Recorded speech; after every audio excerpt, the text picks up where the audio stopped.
వరంగల్ జిల్లా పర్వతగిరి మండలంలో ధాన్యం కొనుగోళ్లు నత్తనడకన సాగుతున్నాయి. సకాలంలో ధాన్యం కొనుగోలు నిర్వహించకపోవడంతో రైతులు తీవ్ర ఇబ్బందులు ఎదుర్కొంటున్నారు. బూరుగుమల్లలో ధాన్యం కొనుగోలు ఆలస్యమవుతున్నాయని బాధిత రైతులు రోడ్డుపై బైఠాయించి ఆందోళన వ్యక్తం చేశారు. క్షేత్రస్థాయిలో అధికారుల పర్యవేక్షణల కరువవడంతో స్థానికంగా కొనుగోలు కేంద్ర నిర్వాహకులది ఇష్టారాజ్యంగా మారిందని బాధిత రైతులు ఆవేదన వ్యక్తం చేశారు.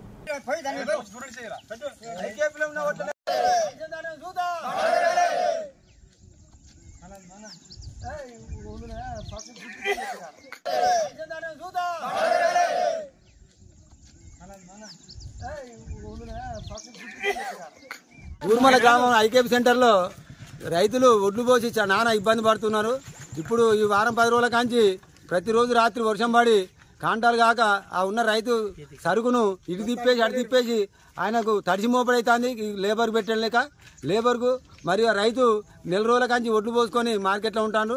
ఒకరోజు కాంటా అయితే ఒకరోజు బార్దాన్ లేదంటారు. బార్దాన్ ఇచ్చినాక కాంటా పెడితే లారీ రావట్లేదు. రైతులను నానా ఇబ్బంది పెడుతున్నారు. కాబట్టి తొందరగా గవర్నమెంట్ పిలిస్తే ఇక్కడ ఉన్న ఐకేపీ సెంటర్ ఇన్ఛార్జి కానీ సొసైటీ ఇన్ఛార్జి కానీ తొందరగా కాంటాలు పెట్టి రైతుని ఇబ్బంది లేకుండా చేయాలి.